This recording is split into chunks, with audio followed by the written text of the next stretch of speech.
Thank you, everybody, for watching. Welcome to Molecast, a podcast about World of Warcraft, content creation, and everything in between.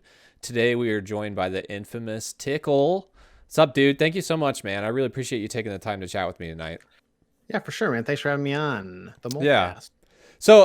So I've been a longtime watcher of your stream and your YouTube for a while. It's actually how I first heard about you and got to know your content and who you are a little bit. And as soon as I dug into the stream, I was like, wow, like, I really, really like your content, So not to flatter you too much, but it's a good time. Like, I enjoy tuning in. I can tell like you're a really hardworking dude, and then also just like super positive and very entertaining. So those are really nice things. I mean, the 10 minutes of silence we stood there looking into each other's eyes, you've been saying that. That was like the opportunity. But no, yeah. Thanks, man. I appreciate that. Yeah. It's been kind of a wild ride so far, but Yeah, so I want to hear more about that actually, because how I found you was I was jumping back into World of Warcraft after like a 5-year stint, like 4-year stint. I hadn't played since Warlords of Draenor, and okay. I didn't have a game, and I jumped into Classic and played Classic for maybe like a month or two. And then when I was done with Classic, I was like, I have a subscription. I'll see what retail's like. And jump back into retail, and somehow they suckered me back in. And so I was trying to learn like dungeons and BFA. And so I found your like hilarious. TLDR, dungeon guides. Yeah. And was like, dude, this is so cool. Like, I love this content, like great guides. And then I found your stream and was like, oh, this is awesome. Like, he's, Shaman, PvP, positive. Like, so I want to hear more a little bit about like, one, like your history with World of Warcraft, but two, also kind of some of your content creation journey. Okay, cool. Yeah, it's funny that those videos were kind of just like a random thing that I did. Like, most of my stuff is PvP, and I'll have like guides and stuff, or like arena and all that stuff. But then randomly, like in the beginning of BFA, I was like, like no one knows what these dungeons, like no one even knows about these dungeons, like what the bosses do, whatever. They're always asking. And then I went up to look up guides of boss fights, and I would see like final boss and like all these other kind of walkthroughs, and they would be like 15-20 minutes long.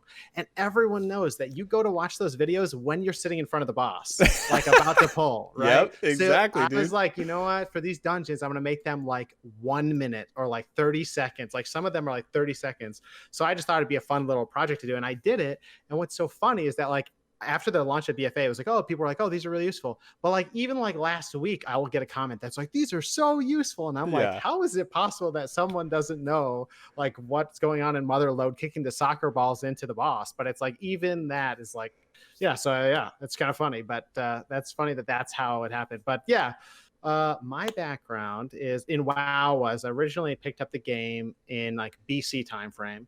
Okay. And it was all about I wanted to make friends with these people in high school. And I was like, well, what do they do? Because they seem so cool. And there were some girls there. And I was like, what do they do? Like, what are they about? Like, I was like the skater kid at the time, and I played some games like Counter-Strike Go and whatever else at the Source maybe at that time. Yeah. And I was like, well, what do they do? It's like, oh, wow, they play WoW. So, all right, so I'll pick it up. So I was like, oh, by the way, I got WoW. You want to help me level? And then so I kind of like got into that friend group. So that's how I started playing like back in BC, to like befriend these people in high school, which didn't really, which was fine, but that's how I kind of like got hooked on it. So, but yeah, and then I played BC a lot, and then I played Wrath a ton in college, and then after that I was like hit or miss until Legion is kind of like I was playing like kind of here or there, not really PvP, not really PvE, just kind of like doing whatever. Then in Legion, that's when I kind of hit it with a bunch of my friends. We all came back to the game together, and that's when I started making videos. And and my YouTube channel, the name of it originally was Spice Rack TV. And it was me and my buddies, and all of us had names that were like spices or like foods or stuff like that. And we had like alliteration. So like there was the Onion Oracle, and there was the Time Templar, and I was the Wasabi Wizard at the time. So like we all had these names together or whatever, and we would just record how funny we were, because that's what you think that, oh dude, that makes such good YouTube content. Like, just how funny me and my friends are hanging out doing +1 mythics, and lo and behold, no one cares. No Yeah. one searches YouTube for, funny YouTube video for in WoW, right? So then I put up a video of me and my friend doing 2v2 arena at the time, and then I like got like 300 views or whatever, and I was like, oh wow, people watch this.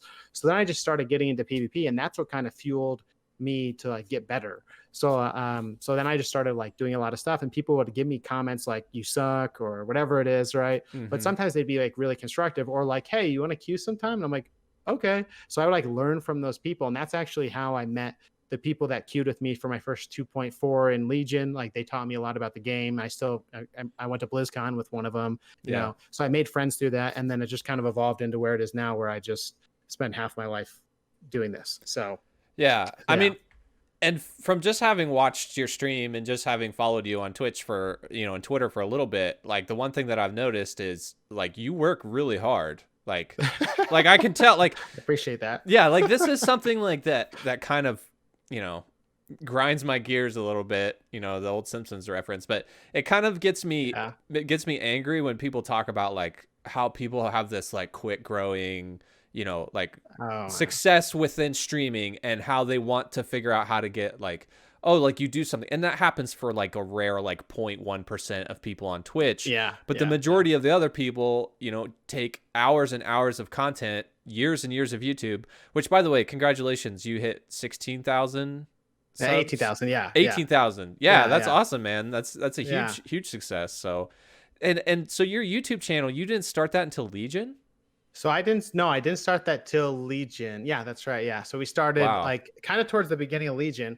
And it was like, and even then it was like me and my friends were like, dude, like if we start a YouTube video channel now, there's no way we're going to go anywhere. Like there's all these people that are already there. It's, I'm so like, we're so late to the show. And like, I'd go and went and watch Bajir's videos. He's been doing content for like, now it's like 10 years, but it was like 7 years at the time. And I was like, dude, there's no way. And then, and so like my friends actually quit being interested. So I was like, hey, you guys mind if I take it, and do my own thing? They're like, oh yeah, sure, whatever. So then, and they all quit the game. So that's when I rebranded it to Tickle. Okay. So, but yeah, to your point, I mean, it does not happen quickly at all. And that's where you can like even look at like people, like you want to look at the hard work that people put in for a really long time. Like the people that are around today that started a real long time ago, that is like such a small percentage of the people that were around at the time. Like I can name so many people that started making content when I did, and they quit, like, at 2,000 or 3,000 or 4,000 or 8,000 or 10,000 subs, or they stopped making YouTube content or whatever. And that's just because, it is whatever for the reason is, but if they thought it was going to make them a lot of money, they quickly find out that it will not make you a lot of money. It will just not. The time you put in will not actually come out to a lot of money. I remember like a few years ago now, I like did the calculation for how many hours it took. I spent like, how many videos, and then how much I was getting a month. And it was like, I was getting paid like 5 cents an hour or something, just something crazy, and then like, and it's not that much better now. So, but yeah, I mean, it's definitely a hard grind. And I mean, I did things like, I've always been kind of interested in like secondary projects, like, cause I have a full-time job now even, but there's a few things like I did at the beginning, right? Like I was always exploring things. And then with YouTube, like I was like, oh, I want to get into it, but I just like didn't make videos, like, right? And I didn't start. And every night before I go to bed, I would turn on a motivational video on my phone and then go to bed to that, like kind of like, just I was like, yeah, I got to do something. And then what was awesome was that like, and then I started making videos, and then I didn't stop. And when I knew I was working hard enough was when I was too tired, or I just didn't think about like turning on those motivational videos, right? Like there's so much like you already got the gears grinding, you already have momentum and stuff. So yeah, so that's why I, take a breath, and I'm like, all right, so like things are going okay if I, too busy to even, do that stuff. So but to your point, like I did YouTube for an entire year before I even started streaming at all. And it was a guy, Killicam Fit, who used to play Enhanced Shaman in Legion. He would do these BGs with viewers all the time on YouTube and Twitch at the same time. And like I remember I like played with him, and he's like, dude, I've seen your content, like you should do this. And I'm like, okay. And so then I started. But then I started, and I was like, I went without a cam for like 8 months. And I Yeah. remember I was so nervous. I was like, but then they're going to see me. Like, then they're going to, like, what are they, so, but then I did it. And that was only like, I guess it's probably like a year and a half or almost 2 years ago. But yeah. So it's kind of like I did a really slow ramping start, so Yeah. but it's all part of the thing. I mean, and it's one of those things where it's like you kind of have to have a good separation from it in order to continue to stay motivated. You know what I mean? Like if people are coming into content creation, especially within the World of Warcraft scene, like streaming MMOs is not easy. Like it's not like an easy category to grow in, like there are, I would just say there are like certain gimmicks in other games that it's like, that are, I think that it's easier just in terms of finding viewership who are watching you, like the nature of like BRs or game or League of Legends or game by game style, genres that allow the viewer to kind of engage in a segment of what you're doing and then like start fresh with another game.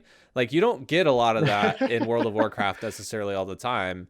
And there's just, it's just a challenging, I think it's just a challenging genre to create content in sometimes, but I like your backstory because it relates to my own. I started in BC as well, and I started playing ironically because I thought it would be funny.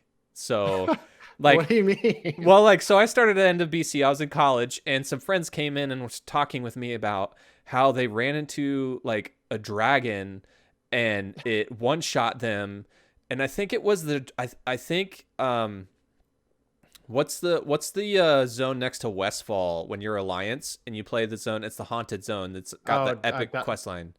What is it called? I'm going right now. I'm blank right now. Yeah. Duskwood. Duskwood. Thank you. Yes, Duskwood. Okay, so it's in Duskwood. There was had a world boss in Duskwood way back in the day. I think it was yeah. And so my buddy who was like low level wandered in there and got destroyed by this world boss or something. And they came into my dorm room and were talking about it. And I was like, what are you guys talking about? It sounds completely ridiculous. I have to play this. And so I started a trial and started a gnome because that was like the most ironic character to me. Was very good. Very good. Yeah. I was like, I'm going to be a gnome. And then I want to go kill dragons. And then it was slightly toxic, but I named him after one of the guys in college who was on the soccer team with me. His last name was Dinkledine, and he was kind of like a nerd, sort of this really goofy, weird guy, and so it was a little toxic, but it was all in fun. And I started my character and named him Dinkledine. I was like, that's perfect, That's actually pretty cool. Yeah. So did you ever tell him? I think I did actually, but everyone who was like playing at the time was like, oh, like Dinkledine, they knew immediately, like the guy from the goofy kid from the soccer team. But anyway, so yeah, it was just good fun. And then I wanted to be able to walk into a room and start talking about dragons, So So that was kind of my goal getting started. So I appreciate, your backstory because it's like very similar, starting it ironically with your friends and just it being fun, I feel like in this game, there are so many people that take themselves seriously. So it's really nice to run into people who don't take it, super serious or whatever. But yeah, that's for sure. Yeah. And what you mentioned about the game changing too, well, like being hard to stream, it's like, I feel like if you were to play the game and like have informational content, and like take a break and then come back, it would be really hard because any type of like, your ability to know what's going on could change so significantly. Like think if you like quit the game and you were making content and you like came back in like this patch with corruption and you're like, yeah, I know what's going on. It's like, no, you have no idea what's going on. Like, it's just such a cluster. It is, dude. It's so overwhelming. I mean, it's completely overwhelming. Like, that's interesting that you mentioned that because I do feel like the game over time has gotten extremely complex. I mean, compared to what it used to be, like when you jump into an MMO, like there was a lot to learn. It has a big learning curve in general, just understanding the nature of an MMO in general. Like, oh, you have professions. Like I remember I hit level 20 and I couldn't kill anything else. I was running around Westfall. Everything was killing me. And my buddy was like, did you train? And I was like, what do you mean train? And he's like, you have to go to a class trainer. He's like, no wonder, dude, you have level 0 spells. And it's like, like you have to train like in your class so you can level up your abilities. And I was like, Oh, I didn't know that. You know, Yeah, so yeah. trying to jump into it now. Obviously, that was back at the end of BC, so that was like freaking, I don't know, 12 years ago, whatever. That's a long time ago. Yeah, so the game in general has evolved, but I mean, even as a returning player, me jumping back into the game, like just understanding and learning like how you get places was hard, Oh yeah. because when Which it even was, changes now. Like yeah, they made the portal changes recently too to yeah, force us to fly for mm-hmm. hours. So like there's just so much there, it is extremely challenging.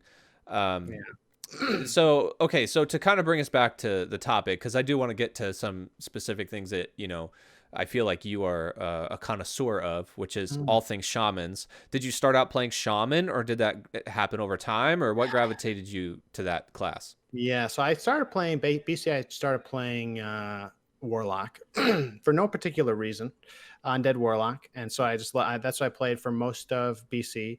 At the end of BC, I made a Rogue and going into Wrath. Then from Rogue, I went to Warrior. What I ended up doing was I switched classes to the class that killed me the most. So Warlocks were getting easily killed by Rogues back in BC, like Yeah. easily. And there was this Rogue that would just World PvP the crap out of everyone on my server. He was like this Glad Rogue with the mace stun and everything, and he would just Mm-hmm. destroy me. So I was like, all right, I'll get you this time. So I went Rogue. And then all of a sudden, I got killed by all the warriors in the world in the beginning of Wrath. So I was like, all right, I'm gonna reroll Warrior. So then I went Warrior. I ended up getting Shadowmourne, and on my path to like get Shadowmourne, I was like, I'm not gonna quit like every other warrior in this game when they get Shadowmourne, and I quit like instantly, like everybody did in my guild. Like they got Shadowmourne, they disappeared. So then after that, I it was in Wrath though that I made an Elemental Shaman. That's when I like was having alts and I was like playing the game, probably the most I've ever played, like raiding 5 times a week. Like when does that even happen for someone that's not like Yeah. really pushing content, right? Which is kind of funny.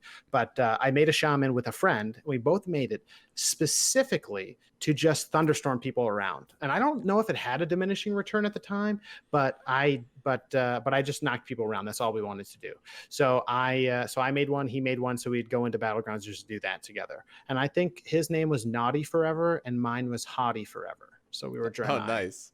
And yeah, so that's the origin story. And then since then, I mean, like in WoD, I played an Elemental Shaman because I was like, I need to, like, I was raid leading at the time. I was like, I need a class that I can do the max damage while calling things out and looking around. I was like, oh, Shaman's really easy. Lava burst, like just, or like, very simple. And then I really fell in love in Legion when my friends were like, do not go Elemental Shaman. They're garbage in PvP. And I was like, I'm now an Shaman main. Period. And I just mained it. I was like out of spite, and then I really like fell in love with the class. And then I played Ellie mainly in Legion, and then in BFA, then I split over to like Enhance and Resto and pretty much all the specs. So yeah, Cool, man. That's awesome. So that, I mean, it's cool that how you landed there. So did you start doing like PvE content, or when did you become like a PvP focus? Because I mean, I feel like since at least I've started watching your stream, you do a healthy mix, but it does seem like you're kind of PvP focused. When did that whole thing start? I was mainly partially was in really kind of like Legion. I was kind of like always just a casual PvPer. Like my first 2.2 for in like Kata on my Warrior, but then really I was just kind of like casually doing PvP until Legion, where I started making videos. Okay. And like when you start making videos like about PvP, I guess like you could just not care. But like when I was making PvP videos and people were commenting to me about like, hey, like you should stop clicking those frames, or like, hey, you should do this. Like in the comments, like I was kind of paying attention. Like I wasn't letting the negativity hit me, but I was like, I can get better at this. And I wanted to get better. So that's when I started focusing on that. And then I started, just trying to learn from people, watching streams, like actually like trying versus just like doing it. Yeah. So I was like playing intentionally more or less. Yeah. Okay. So yeah. And did you find success in that? Like you said, you hit 2,200 on your Warrior, which was what expansion was that in?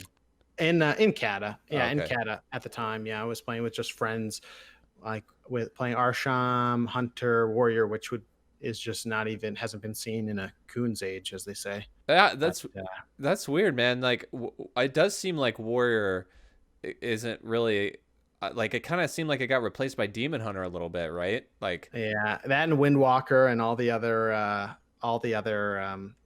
modern classes. Yeah. Everything else that was created after 1996 or whenever the game or 2000, whenever the game came out, right? Yeah. yeah. It's only like now in Shadowlands that they're getting like things they've asked for literally ever. It's Yeah. kind of yeah, but Which is funny though, because like rogue and mage and priest and druid have all hung out somehow, but as soon as they introduce like new melee classes, they don't know how to like figure it out. Like yeah. I don't know.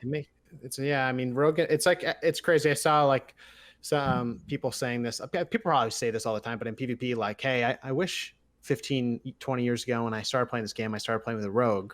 My life would be a lot easier now because if you just because of how good they have been in everything forever, right? But yeah, so but that's the way it goes, I guess. I mean, like Shaman have had like it's funny because like I'm now like met so many Shaman people, and they'll tell me, back in different X packs when they were good or bad and why, because I didn't play it or focus that highly at at PvP at the time. They'll be like, oh well, this is what it looked like back in the day, and like show me like really great seasons for Shaman. But Shaman have never been like just an amazing class like a rogue or mage priest type thing. But Yeah. Well, unfortunately. so did you play like all the expansions then? Did you take any breaks in there, or was it all like you kind of mostly played the content for everything? Yeah, kind of. I like quit. I would start every X pack like so strong, and then I just quit after. This is all after Wrath. So, like Kata, I started really strong, and then I was like, you know what? I'm just done for now. And then Mop, same thing, and WAD similar, but I came back at the end of WAD, and then I kind of played through that, and then Legion. But now I've been just nonstop because I'm not allowed to stop. So Yeah. Well, especially like I mean, if you center your content around something, like that's becomes part of you, right? Yeah. What's funny though is like that's like I mean that's what I did, like, and I think that's why they're not giving me beta. I'm not salty. I might be a little bit salty, but I was like I took a big break at the end of Wrath of the Lich King after after Wrath. I played all the way at the end. I played all of Wrath like hard. Yeah. I literally remember I graduated college, got married, and was trying to find a way to make working full time and raiding work and being like married. And so I transferred my character to an oceanic server. Oh, And no. I would wait. I'm not lying. I would wake up at 4:30 in the morning and raid with an oceanic guild and do like content in ICC and raid with them until like 9 a.m. and then go to work. And that was like my raid schedule for 4 or 5 months. Well, in Wrath, that's what the expectation was like. If you're not raiding at least 5 days a week on more than at least 2 characters, then you're not trying. You're casual. Yes. And now casual is like just pugging, and it's like totally different type. And the game has changed a lot. So I took a break at the end of MOP. Like I didn't play Mists of Pandaria at all. And then what was after that? Kata or what? Kata was next, right? After Mist? Yeah. After Mist was WAD. WAD. Okay, so I came back for WAD and I raided a couple tiers in WAD and really enjoyed that. Actually, I thought the raids were really good and strong on WAD. And then also raided in Kata, and I loved Kata. I thought the raids were also really good in Kata. So I loved both of those expansions, and then literally just fell away and didn't come back till the end of BFA. And to be honest, like BFA was super confusing, and I see the I see the criticism, Oh my god! But as a returning player, I had a lot of fun with it. And I think it just was because there was a lot of new things to explore, and especially as a rogue, like when I quit playing, it was combat, rogue, sub, and assassination. And it had been very similar for all of that. And I know they introduced new design characteristics, for some of those classes. And so I enjoyed learning Outlaw and experiencing some of the new stuff. I liked the questing. I actually really liked the storyline from BFA. But anyway, to get back to the point of tonight's show, tell me somewhat about like PvP and your journey with PvP, especially through all the different expansions. Like, what was your favorite? What was the highlights? How do you think things are going now, particularly with Shadowlands? I know you've been diving into diving into the beta a lot, and also had this really cool invite to this duel tournament with like Sea-Doo and some of those guys. Thanks for bringing that one up. That's so good. So I want to hear about that. Like, go back and talk with me about how PvP has evolved. So Sure. I mean, back in the days of arena teams, that's when I was Warlock in BC. That's when I was playing with a Frost Mage and having a lot of fun. That was very rewarding as you like, got points and able to spend those on your vendor to be able to get gear. That's a really weird concept. People might not know about that. But PvP vendors were great. But anyway, so did that. That was good. But then I didn't really care about PvP until like Kata when I was Warrior. But I think like where I really got into it, like I was saying, was like Legion. Like that's really when, to me, like PvP really started to become a bigger deal to me and like what I was actually focusing on. And I think that's where like I started to meet a lot of people. And I think probably that's been my favorite part of the whole PvP scene, has been meeting people and playing with people and like just kind of going through that and like kind of learning and then teaching people, I would say, more than anything else. And I think my favorite part has been Legion, where you could have alts, right? You're allowed to have alts and play those alts, right? So yeah, I mean, I think that's when I had the most fun, was I was able to play like whatever I wanted, whenever I wanted, really. you weren't confined. You weren't confined by power to one class, right? Oh, thank you. Okay. Ooh, someone's getting. Is somebody getting a drink? No. No. Oh, you got. Did you get cake? No, I'm Corona free, bro. Oh, nice. You got to be responsible. Yeah, you do. Always apply responsibly. My wife was making fun of me, since tonight's the first podcast. So I went and I got like some beer and put some beer in my daughter's lunchbox, and she's like, you should be ashamed of yourself. And I was like, don't you judge me. It's a podcast, okay? I'm allowed to have fun too. So anyway. I love that you showed that. That was great. I was gonna say it was a man purse, but yeah, even if it was, you know what? I just grabbed what was. Man. I'm functional. I grabbed what was ever. You do whatever you want. What was available, you know. You got to keep your beer cold. Warm hearts, cold beer. Yeah. Okay. All right. But yeah, I mean, that's for PvP for me. I mean, that's been the most fun for me, has been able to play other alts and stuff. Because the biggest thing to me is like a lot of people play one character, and like if you're certain, this is one thing I don't like about WoW's PvP system, is like if you're a particular class, you might not be able to play with another class. Like for example, like Disc Priest and Warrior does not mesh well at all. Like, yeah, comps actually matter in a huge way. So that's something that like is just part of the game, and like sharing DR and stuff like that. Like some of that's meant to be. But like if you can't play alts, that means you maybe you can't play with your friends. Like one of my best friends, he plays Holy Paladin, and he was mainly a Disc Priest at the beginning of the X Pack, and then he realized that he cannot play with any of his friends because no one plays a class that is like really good with Disc Priest. So, well, other than like my one friend who plays Rogue, so like they were like looking for a third, and they're like, well, I'd like to play with like one of the boys, and they're like, that's not possible, you know. Yeah. So if you can't play alts and you can't like a main a class that fits in with your friends on their mains, like that is actually, like, to me, that's more important than like being able to play alts for alts. Is like you can't even like round out teams that with people you actually care about, you know. So I'd say that's like one of the biggest reasons why Legion was nice for me, was like if we wanted to try a new comp, it was very easy to and not to be like really far behind. Yeah. So like the catch up mechanics were there, right? Oh my God. My brother, who like barely plays the game, reminded me that like in Legion, they at the end of the X Pack, they said we're like, you don't have to farm Azerite power anymore. Here you go. And they just gave you like billions of like artifact power. So you'd make an alt, you'd like do a world quest, and you'd be like caught up. And it was like, wow, this is great. I'm like, now is like definitely a problem.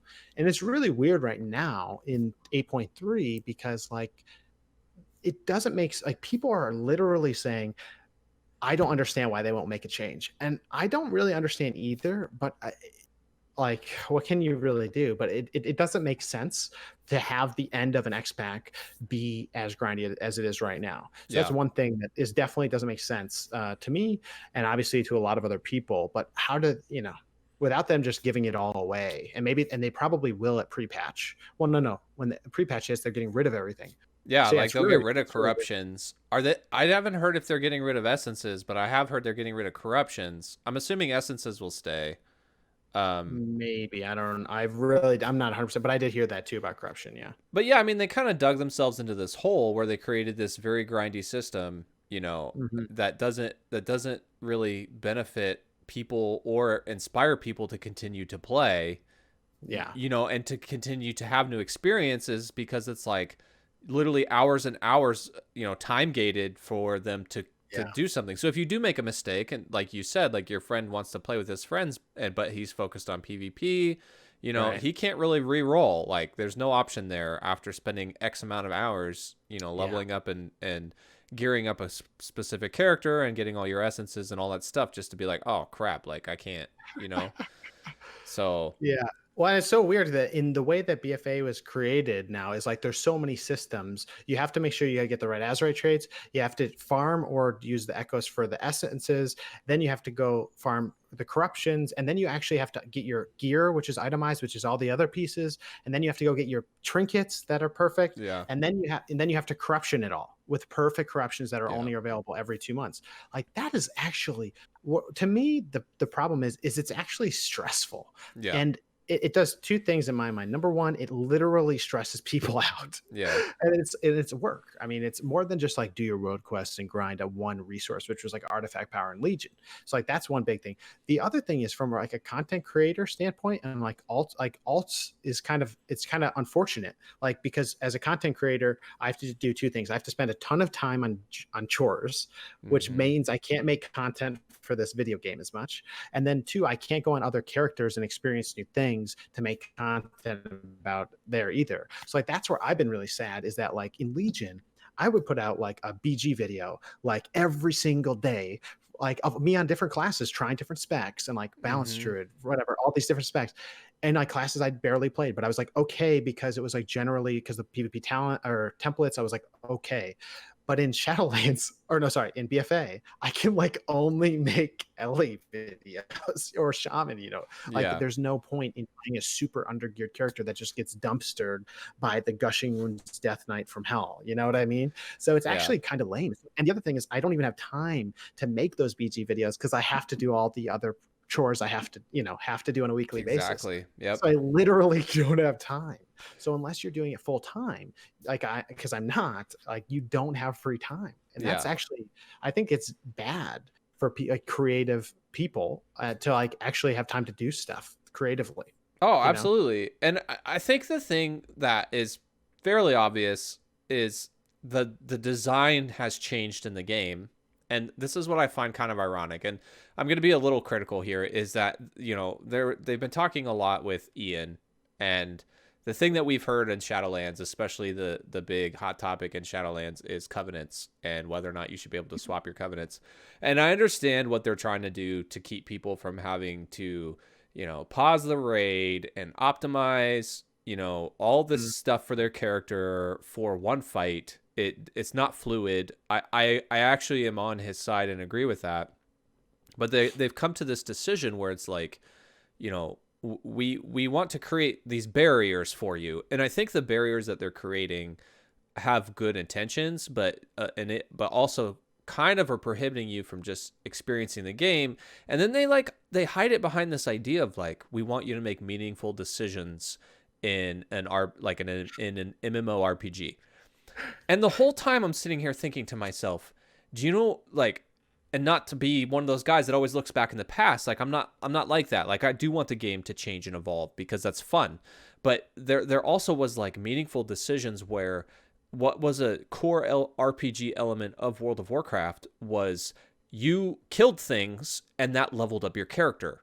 You didn't grind these nonsense systems that they created to level up your character.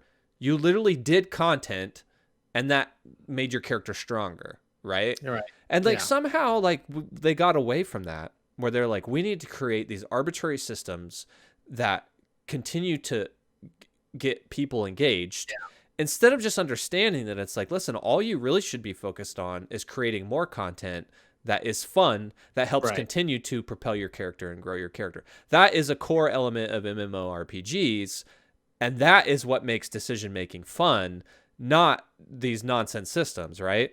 So, Yeah. Well, like, yeah, I totally get what you're saying, and I literally drew a diagram the other day because I was like, where did this start? Where did these mm-hmm, systems come from? mm-hmm, And then I went back to the earliest. Well, there's some forms of it along over time, but like the most, or I guess like the last one that I could come up with was like the WoD legendary cloak and the ring that you would get. right? Yeah. Or no, was it WoD that was the legendary ring? Oh no, that was Mob. But anyway, like that was like something. And then in Legion there was your artifact weapon. That was like one system, and then you got like RNG legendaries that everyone complained about. So they eventually had the vendor, I think, right? Yeah. So and you could equip too. So like those were the two things. Like one is like you've got the legendaries, whatever, but the other was like artifact power, and that was it. And then somehow they have evolved this like two special system thing into what is now like 5 different things at once that you have to work on, which is your Azerite traits, your Azerite essences, your cloak levels and visions, and then corruptions. And I'm probably forgetting one, but like, so like that's so weird to me that they invented those things exactly like you're saying. And then unfortunately, if you take those 4 things, you can start to literally draw lines to what they're doing in Shadowlands. Like instead of visions, you're going to do Torghast. Instead of like major essences that you can press like that are abilities, you now have covenant abilities. Yeah. You don't have Azerite traits, you have like conduits or the soul binds, and then like instead of legendaries you have like, or you have legendaries now instead of whatever the last one was. So it's like, what? It's like it could so that's scary. And the other scary thing is that in BFA, those 4 systems came out over 3 years, right? Yeah. They're starting Shadowlands with like all these things at once. Exactly. Which is really weird. Yeah. So you know what I mean? So like all of a sudden you're gonna have 5 things to grind immediately. Like, yeah. I don't know. I'm skeptical. You know, like I want to remain optimistic. I think that some of the things in Shadowlands are good, that in the sense that it's like you mentioned, it is a little bit more alt friendly. You know, but I do miss aspects of old World of Warcraft, and I think that's why they have this like these two participant groups, like classic, you know, that are like, let's go back to the way things were, like purists, if you will, and then now like retail players, because like if I look back at BFA, I enjoyed aspects of it. You know, particularly I thought that certain things were cool, they just weren't done right. Like I thought Azerite traits were really cool. They just locked players out of like being able to adjust it. Like it's like if you're gonna give players decisions and then you're talking about meaningful RPG elements, allow players to adjust those decisions. Like, you know, like that's not like a core philosophy of gaming, is to have fun. Don't lock people out of having fun, you know, like, and then say it's a decision. Like that's not a decision. It's a removal of a decision. You know, it's different. Like, but I thought. Go ahead. Sorry, go ahead. Well, I was gonna say, like back in the day, when you would put in talents, it would cost you 2 gold, 4 gold, 6 gold, whatever, like 8 gold, 4. Like that was punishment, but that was that's a cost to doing making those selections or respecking or whatever it was, and that actually hit you harder than it would now because gold has limited meaning. So yeah. But it was kind of like the Azerite, the Azerite, system, as well as the Essence system, having them be libraries, I thought was cool. I like the Essence system. I just didn't like grinding it. Yeah. You know what I mean? Like, it's a neat idea that incorporates decision making, that actually adds a level of skill to it. But that's not where they went wrong. Like where they went wrong was time gating it, and the massive grind. And then, where they went wrong with Azerite was simply not allowing the player to adjust it. If you're going to give me decisions, let me make adjustments to my decisions. Don't lock me into something, just like you were talking about before with alts and classes and whatnot. So, one of the best examples of where they messed up with the Essence system, it just makes me laugh so hard because my best bud Garf, he like told me to make a video about this. But when you're a healer in PvP, the absolute best essence in the game is Vitality Conduit. And the only way to get Vitality Conduit, if you come back to the game, is to run Eternal Palace, which is an old raid that no one would run. There's no reason to run that raid at all, other than to get the items to get that essence, which is just sad. It doesn't actually make any sense. Well, I guess, now you can get it with echoes. But before that, like the only way to get it was to convince your friends to help you. That was it. Like there was no other way. That's 8.2 content, right? Yeah. It was a patch old raid. And it's like people only doing the first 4 bosses because everyone watched like Razor Coral, Yeah, that too. when things fall between tiers, it gets sad, right? So if somebody starts a mage and the number one trinket is font of essence font or whatever, I Yeah. don't even know what it's called, like font of Ajar's fishy face. I don't know. Like whenever they like if that's the best thing, they have to farm the last boss on Mythic to Yeah. be able to be like, and like that's, come on, like that's just kind of overlooking that. So Yeah. it's definitely weird. Like where things are now is kind of sad, because almost every single PvP season of BFA has started similar and has ended similar. In the beginning of every single patch, there has been hope for Shaman, like the DPS Shaman specs. There's been hope for like other varieties, as like the season starts with huge, everyone has so much damage because of whatever the new system was that they brought in, whatever it was. Like first it was essences, and then it was corruptions and all that stuff. Like people started like one-shotting with infinite stars. So it starts like that, and then over time, as the inflation goes up and the whole PvP season kind of matures, everything slows down, and that's where you saw tank trinkets come back. Every single season of this X pack, tank trinkets have been brought into PvP, Yeah. which is just, to me, that, and or there's been either those or like the maledictions or the claws or whatever. A lot of classes depend on these trinkets that are like, if you don't have that, people won't play with you, and you Yeah. don't have a chance of even doing well. Like the fact that there are comps that depend on trinkets to win games is like, it's a weird concept. Like it's the whole thing of like borrowed power, right? That people are Yeah. talking about. Like your class doesn't have it. It's nothing special about your class. It's just you're using this.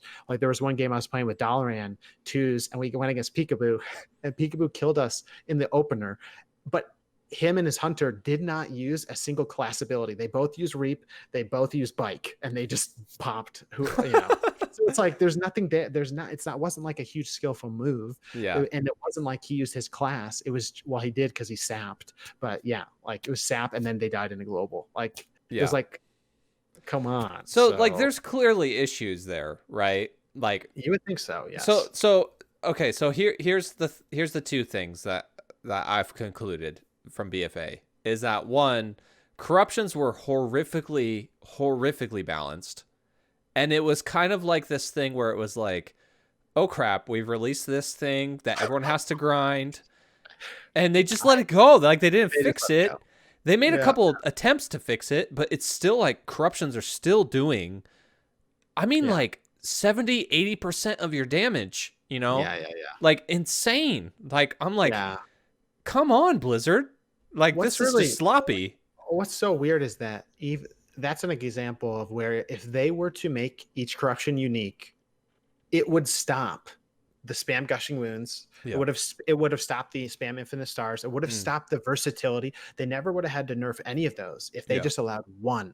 And it actually would have ended up being a much more variety gameplay. You would have got people with tentacles popping out of the ground. You got like shooting stars for infinite stars, gushing wounds. Like you would have got everything. And that would have been kind of, to me, more fun than stacking the craziness of haste, or gushing. Like that actually would have been really cool. Yeah. Well, and do you know what was interesting to me as a returning player to BFA was that immediately the first thing that I noticed was that item level, which is kind of weird because item level still does matter, but it's in a weird spot right now where it doesn't actually matter that much because secondary stats are more important than primary stats. So like when I quit playing the game in Warlords of Draenor, I think, Warlords of Draenor, like attack power scaled with item level, and that was still a thing, right? So your primary stat was always your most important stat. And then I jump back into BFA and I'm like, why does agility, like I play rogue. So it's like, why does agility not matter anymore? Like, attack power always used to scale with like the amount of agility as a primary stat, and then your secondary stats, were important, but they weren't that important. What was most important was like hitting like your hit cap or your expertise cap or whatever. And it was like they totally revamped all of that. And that was really confusing to me because when you jump back into this system, it's like, okay, all of a sudden item level doesn't matter anymore. The game is like horribly balanced. There are certain systems that they created that are horribly balanced, and it's like, of course it's difficult to balance a game when you have 3 systems that influence power level of your character that you have to farm out. Like, don't design your game around around that. You know what I mean? Like there has Yeah. to be, it needs to be simplified, you know? Well, it's interesting you bring that up. So, like for example, Death Knights in Shadowlands, it was announced that Death Knights, Frost Death Knights, were getting two-handed back, and the Yeah. crowd goes wild. And then we all log in. It was like this. It was probably like in the top 10 first things I did. First of all, I went on Enhance and I tried to find a two-hander and equipped it. And like that was like, okay, no, none of my abilities still work. So unfortunate, because some of the tooltips, the way it was like data mined, like showed maybe Enhance would get two-handed Enhance back from like back in the day. The second thing was two-handed Frost. So people were like, dude, this is gonna be awesome. Frost is gonna have the two-handers back. It's gonna do so much damage. It used to do so much damage. Lo and behold, we kind of find out that Blizzard's changed how like the damage system works entirely, so that your damage is not, it's not based off the weapon damage of your weapon. It's actually just based off your core stats. So if you're swinging a two-hander or you're doing dual wield, it doesn't matter. It like they bundle your character up into like a stat blob, and then they say how much damage does this blob do, right, based on your stats. It doesn't matter. So that's why, like to your example, like in for the most case, like the weapon damage on your rogue daggers does not matter. It matters what your end all stats are, which is such a sad, it's kind of sad, because that's like a D&D-esque component of the game that was so cool, when weapons actually mattered, the types of them kind of that mattered, your skill in them mattered. So but I won't look backwards, but so what ended up happening was that DKs were really sad. They were like, okay, at least I get to look like I have a two-hander, but they actually lost a rune forge, because when you have two-hander or two one-handers, you have two rune forges. When you have one two-hander, you only have one. And when you just do the same damage no matter what weapon you have, you're like, there's no reason to go two-hander. It's actually like a DPS loss. So yeah, and then to your point again, like the whole way that they do damage, like in the beginning of BFA, they had Sea-Doo was wearing greens on the tournament realm, because wearing greens, lowering your item level, actually made you do like more, take less damage or do more damage. I forget what it was. And Blizzard admitted, they're like, yeah, we're doing some like item level scaling damage things. Oh man. And then, but the problem was that people could not invest enough time to even figure out what that meant. So people just gave up and ignored it. But even now, like when you go into a BG or you do anything, your DPS on your screen looks different than your friend's your friends looking at your DPS. You might do 14K on your screen. On their screen, you're doing 20K. It's like, how is that happening? Yeah. It's all this weird, fudgy logic, and no one can understand what's really going on. Yeah. So it's definitely weird. For sure. Yeah. It is. It's just strange, because again, those were things that were very immersive for the game, right? Like when we talk about like what was really interesting and it being an MMO RPG, again, we're getting back to that theme of this element of like continuing to grow your character's power level, but then also it's just like an immersive element of like upgrading your character by doing new content. Now, I am kind of, I think it's interesting to hear from people who do play Classic, because you see in Classic, there's a lot of cross, like one raid doesn't make another raid non-existent. You know, Asmongold talks about this a lot, how he thinks that Blizzard needs to adjust the way that they're designing their game, because it's like as soon as a new raid comes out or as soon as new content comes out, it makes the old content non-existent. And there's a lot of great reasons to continue if they're designing good raids, if they're designing a reason to be in those areas, right, where you actually can collect gear instead of only accumulating like gear for 11 out of 16 slots or whatever it is. It's something like that. You know what I mean? Like we don't need it. We don't need a neck. We don't need a cloak. What else do we not need? Like there are like certain like pieces. Yeah. Like all of your Azurite pieces are garbage, right. Like, it just, I don't know. And it's funny that you mentioned all that, because that was the other thing that felt so good when I logged into Shadowlands, like the beta. I like started running around with just my gear on. Yeah. And I was like, I don't have a neck piece. I don't have a back piece. I don't have, Azurite pieces. I can fully customize my character. And then so that was so good. Like when you I think everyone will have that feeling when they log in and they start leveling, when they're level 50 to 60, they're gonna be like, this is good. But dude, I can't wait. But then they're going to hit you with all the systems. So like the best part of the game might be leveling from 50 to 60. Because then they're like, oh yeah, now you have to grind renown now. So enjoy that. Like, yeah. Well, and it's fun. Like accumulating gear upgrades is fun. Like who would think accumulating and grinding a system would be more fun than getting a new piece of gear, Right. Like my biggest issue with 8.3, well, Yeah, I think that's fair. One of my biggest issues with 8.3 and the Nyalotha raid was you did not have to do it. Oh Like, yeah, yeah, yeah, yeah, yeah, you yeah, yeah. almost literally did not have to do it. Like, I got in there and I got like my trinkets and maybe a weapon or two. Yeah, I almost pugged it entirely, you yeah, know, and that was all I needed to do to hit like a pretty high item level and a pretty high power level, and yeah, if I wasn't doing, top level, like top 1% of Mythic Plus or whatever, like, so I don't have any items off of Mythic Nazoth. You know what I mean? Like, big right, right, deal. right, Like, right. there's Yeah, no reason to continue to grind that raid. They literally it's made it like they did yeah. not make it worth doing, you know? It's actually I have a buddy that like full cleared full mythic like Nihilith or whatever, and I looked at his gear, and he had like one piece of mythic rating gear on. I was like, dude, you just have 15 mythic plus gear on. And he's like, Yep. yeah, dude, this is my best in slot gear, and I'm like, then Yep. why did you rate? Like, what are Yeah. you doing? Yeah. It's so weird. Yeah. It is so it just like baffled me. I was like, it's amazing to me that as many people do stick to the mythic rating progression because I don't actually know what you get out of it. Yeah. You know, the power level of your like you don't necessarily like what you're saying, like you're not continually getting stronger. You're already there. Yeah. Like with some tiny margins there. Absolutely. But like, and if you think about like BC, they didn't have a gear catch up system if you joined BC2 like a year late or whatever, right? So Yeah. you still probably went to Karazhan.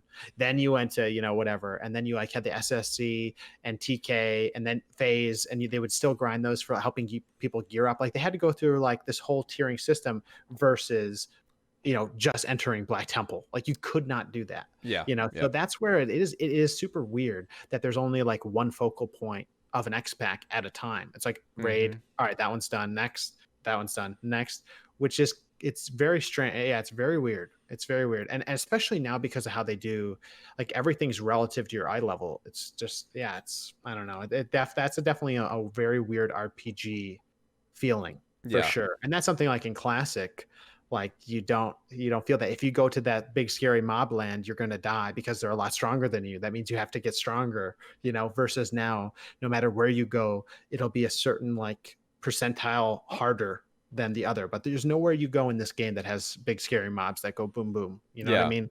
There's And I nowhere miss that. that. I mean, I miss that. So, okay, so I want to respect your time, so I want to, start wrapping up here, but I do want to talk very briefly about like some of your perspective on Shadowlands PvP, talking about all the issues that we've run into with BFA and how they've gone with the design of the game. What's your perspective on Shadowlands BFA? Obviously, they've added some cool. They've added a PvP vendor.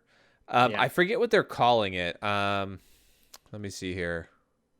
What is the what's it called? Oh, the here I'm gonna show you Yeah. guys this the stuff Tally tweeted the other day about the Great Vault system. Have you seen that? It's got like raids, mythic dungeons, Yeah. Yeah. PvP, and then you get to choose an item out of your weekly chest. Like, are you hopeful with that? Do you think that looks pretty good, or You know, like, yeah. I like the fact that there's multiple ways to get stuff. The yes, question is, how are they going to deliver that stuff? Like at BlizzCon, they said, because I sat there, I listened to him, and he said you'd have an option. You could select from, like, you wouldn't just have one piece of gear, right? So you would have like, okay, maybe you get 5 pieces of gear and you get to pick out of those which one you want to pick. That's how it was described. So like the fact that you can open a vault, I hope that it gives you like 4 options and you get to pick from that, right? yeah, So that's I hope that hasn't been seen yet because no one's been able to do it to my knowledge. I haven't seen if you can even open it yet, but I like the fact that there's multiple chances of stuff that you can get. And I think like there's one that's like 15 mythic pluses or something like that. That's yeah, a little aggressive, it's a little but insane, right? that's a little, yeah. So, but okay, shoot high. I mean, there's people that will do that for sure, Yeah, but I think that'll be okay. The PvP vendor, like you mentioned, it's good. It's a good idea. And the way that it like works from what I've seen is you get honor, you go to the vendor, you can buy whatever piece, right? yeah, But the pieces only have certain combinations of secondary stats. So if you like, let's say you need haste verse, right? Like a rogue, and they don't have that combination, guess what? You're not gearing from that PvP vendor, yeah. You're out you of know? luck, right? And they don't have all the combinations right now, which does not make sense to me. Yeah. That doesn't, if the whole point is to be able to gear that way, then like maybe they're doing that intentionally. So you have to go, I don't know. So you get the eye level, but you don't get other things. I don't know. But so that's one complaint I have about it. The other thing is that like you can get a piece and then you can upgrade it with more honor. So you like buy it for like 200, like 175 honor, then you can upgrade it for like 200 or whatever. It bumps the item level up and it ranks up like your cloak did. So you will have PTSD about visions no matter what you do. Oh, Is you'll gosh. still see that rank number. That'll happen. Yeah. But so like that's all good, and I think it's in a good direction, because I think gearing through PvP only, there's a lot of people I know that just grind BGs or that's how they want to play the game. Great, I'm good. I'm glad for them. I'm like, if you're actually trying to itemize, it may or may not be that great for you. Like, especially given how BFA has been, like you won't accept a piece of gear that is even like 5 item levels higher if it doesn't have the right stats. So to your point again, depends on how important secondary stats are. But yeah.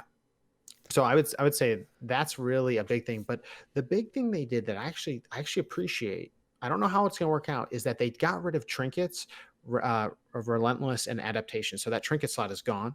Okay. And what you get instead is you have to actually buy the trinket from the PvP vendor that will have like, gets you out of CC, right? Yeah. So you have to actually buy that and use that and equip that. So what that does is that puts that takes a trinket slot. So everyone, except maybe some humans, will take that, and that means one less chance for tank trinkets or huge PvE damaging trinkets. And that's something that you're gonna have to weigh the cost benefit of if you do go those. So I think that's actually a good thing. So I am looking forward to that. I just don't know, like, I don't know. There's a lot of other variables with like legendary effects being brought into PvP, covenants being brought into PvP. Like, for example, like on the beta, like I was doing scrims and damage is not tuned at all right now. It is so busted.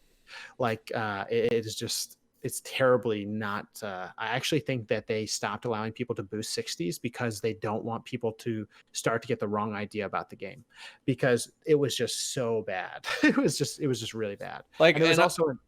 I wonder if that's quality control. Like, it's super hard to beta test something when you have numbers all over the place. Like, I know that will come with time. You know what I mean? Like, I do know that will come with time, or at least I hope it does. But it's also kind of one of those things where it's like, what do you do? You know what I mean? Like, you're handing all these people this game that's like horribly imbalanced. Like, what do you think? How is their feedback going to be meaningful if it's not even remotely close? Like, not if it's, if it's like a little bit off, sure. Like, you know what I mean? But I don't know. So well, I'm sure that they got some outlier things from what people have already done. Like, for example, they started to nerf fleshcraft because people were casting it, going into the arena, and then walking out with it on. You know what I mean? It was like 20% of your health pool. You can't get CC'd. Like, it sounds really great and it sounds like a counter to rogue mage, but like in YOLO 2's double DPS scrims, it was just like a disaster. Like, if you did not take that, you lost.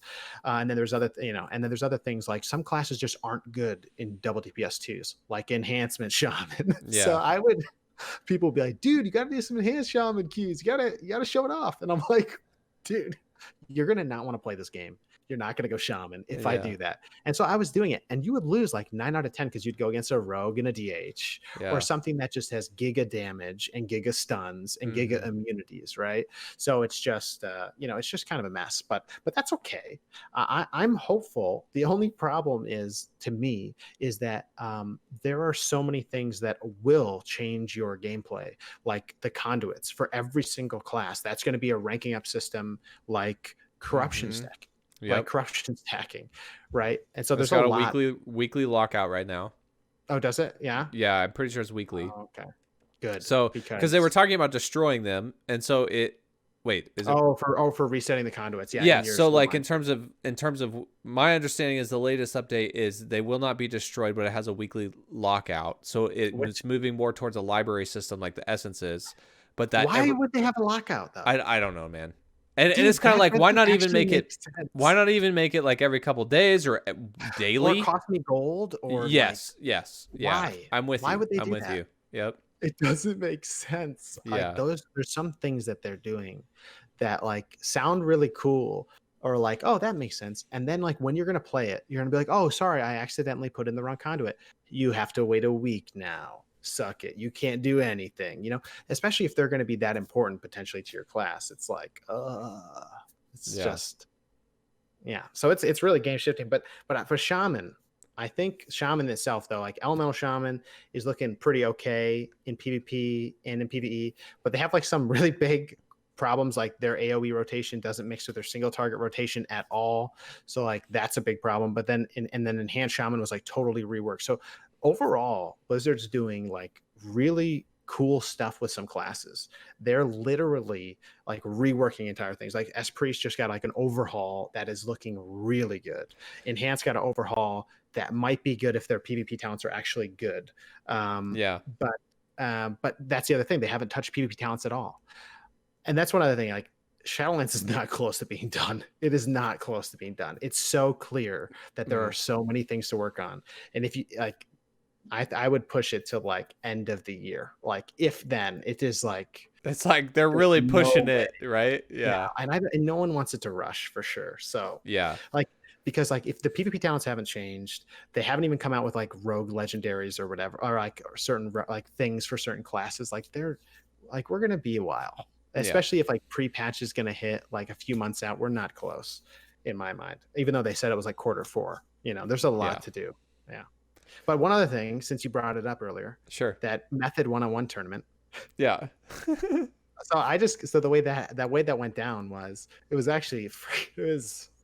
kind of, it wasn't embarrassing. It was fine. I did the best that I could, but I basically like sometimes the Method people would be like, hey, anyone with Shadowlands beta or alpha at the time, like let us know, we're doing a PvP event. And so like I let them know and they're like, okay, sorry, like we're full, whatever. And then later they're like, oh, somebody canceled, you're in. And I'm like, okay. And so they showed me like the list of contenders and like all of them were Method people minus me, I'm pretty sure. And it was like Sea-Doo, Waz, like Venruki, Zico, like all of these like, you know, BlizzCon champions. Yeah. So I was like like they've been like top arena since like BC, you know? Yeah. So then I was like, all right, you know what? It's gonna be fine. It's gonna be cool. It's gonna be a good time. No worrying about it. I mean, how fun is that though to play against those guys, right? Yeah, you'd think. But so I like was going hard. I was like, all right, yo, anyone with the alpha, we need to practice all the time. And so like I was practicing and I was checking out like Ellie, I was checking out Enhance, and I was doing a ton of duels, and I was beating my friend who was Ellie as Enhance a bunch of times. And I was like, all right, this is feeling good. And like Enhance got a total rework. I was like, I want to show off Enhance, and I was feeling really good. And like it felt right. So come the game day, I show up and I have like prepared my talents on like all these different characters, like depending on the racial, like I'm gonna look at what people are doing, like super try hard. And like everyone just rolls up and they're like, I don't know what I'm doing. I gotta set up my keybinds. And like I've been set for weeks. You know what I mean? Yeah. And then all of a sudden I'm like, I show up at the place because I was like nervous to show up. I was like, I gotta like practice on mobs. And then my buddy was like, dude, just show up. Like people were just practice dueling like for like an hour before because there was like a raid event before. So we're just chilling. And like Sea-Doo starts and he's like, dude, I'm going Enhance. And so he starts playing Enhance and he just starts getting bulldozered by everybody. And everyone in his chat's like, Enhance is shit. Just play Ellie. And I was like, oh shit. And then this other guy shows up who's like Clicks. I don't really know who he is either, but he was I guess an Ellie for like Method or some raiding group, right? And so he shows up and he's Ellie. And so then all of a sudden I started looking around. I'm like, dude, there are like 4 elemental shamans here and I'm the only Enhanced shaman. What am I doing? And turns out like Ellie was like crushing it in like everything you didn't see in the tournament was like all the elemental shamans were beating everybody. Like Maldiva got beat by Sea-Doo crushed Venruki. Waz actually started as a rogue, and then he got crushed so bad that he re-rolled Windwalker, I think, because like Venruki beat him so bad. And so like people were switching out around stuff, and I was just like, I'm Enhance. And they're like, dude, are you sure? Are you sure? And I was like, dude, I'm sticking to it because I practiced it, whatever, and it was fine. And then I ended up going against Zico, and it was like, it must have been so painful. Supatis told me to. He's like, I hated watching you play that. He's like, it just sucked. Like, like the whole time was like Zico was just running away, and he was refreshing this. Arcane had this ability that they could spam that was like putting up a mana shield, and it just made any damage hit their mana. So like he would just spam it. Every global, and I would purge it every global, and then he would purge off my Earth Shield, and I would just keep a flame shock on him, and we just run around and around and around and around. So like I think the first duel like he beat me, and then the second duel I got him down to like I don't even know what his percentage got to, but it was like 1% or lower. And then he had gotten invis off and went away and drank. And I was like, dude, I have no idea where he went, because he like ran out almost outside of the duel area. So I was like, what the fuck's going on? And then and then he came back with full health. I was like, oh, so then we did the whole thing again. But yeah, so it was, but yeah, so that's how I just got in and we tried it. And, I thanked, Zico. It was cool to like talking to them afterwards and stuff too. Yeah. So yeah, but it was like, I was like, all right, whatever. So I got knocked out first thing, but it was fine. I mean, it turned out all the shamans got knocked out first round too. So I was like, all right, it wasn't that big of a deal. But I mean, if I was it's alpha, Ellie, right? Like it's for testing purposes and to kind of get a feel for things. Like it's not like a true, a true competition, so to speak. You know what I mean? Like, oh god, did that make you feel hopeful or not so hopeful? After that, they reworked the enhanced shaman again. Okay. They totally changed a lot of their talents and some of their build, like a lot of stuff about them, like all over again. And I was like, okay, like, yeah, they changed a lot. They have a lot of like new ability. Well, they have like five new talents since then. And so, so hopefully that's a good thing. Yeah. We'll have to see. But yeah, I'm going to be maining enhance cool, ideally. And then playing Ellie and then our shaman as well. But we'll see. I don't know. Enhance itself will be usual. Like it always kind of gets the short end of the stick, So yeah, we'll see how it goes this time around. But, cool, man. Well, hey, buddy, I really appreciate you taking the time to sit down and talk with me about all things Shaman and Shadowlands and everything. Is there anything like everyone watching? Obviously, go follow Tickle on Twitch and YouTube and Twitter. It's just Tiqqlethis at Twitch and Tickle. Is it Tickle on YouTube? Yeah, it's Tickle on YouTube. Yeah. Okay. So and my OnlyFans is Tiqqlethis, I think. Yeah. Tiqqlethis is your OnlyFans? Yeah, Ooh. yeah. Oh, very nice. Okay. Just in case. Yeah. For those that are curious, so if you're looking for some saucy pictures, go check out Tiqqlethis on OnlyFans. So yeah, feet pics, but yeah. Well, buddy, thank you so much for hanging out, man. This was really fun. I'm excited. We'll have to do this again sometime, but also because you're really digging into Shadowlands, so maybe as it gets closer to launch, we'll have to do this again because I'd love to hear some more of your thoughts about how characters are progressing, classes are progressing, all of that sort of stuff. But yeah, absolutely, dude. Man. Thanks for inviting me. I appreciate it. And it's fun talking about this stuff. A lot of stuff to talk about, man. It's like, and it's maybe it's better than playing the BFA game right now. You never know. Talking about it. It's. I mean, one benefit to having horrifically unbalanced systems in BFA right now is if you're new and you're wanting to get wet your feet a little bit with arena, like now would be the time to do it, right? Like yeah, just get all the broken things. In 4 months I will talk to you. So hey, easily go. People will come by and they'll say like, should I come back to the game right now? And the entire chat will erupt. No. And I'm like, hey, try to be positive here. Come get your 2K, like yeah. But well, given that this PvP season is going to last forever, that's true. Yeah, that is inflation will be here. So I mostly grind Mythic Plus, so I'm seeing people hit like 6K, 6.5K, 7K IO, and I'm like, man, I quit at like 2.5. Like, what's going on? Like, I suck now. What? That's absurd. Yeah, I can't even imagine. Oh my god. Well, if you want to do some arena. Dude, I'll hit you up. Right.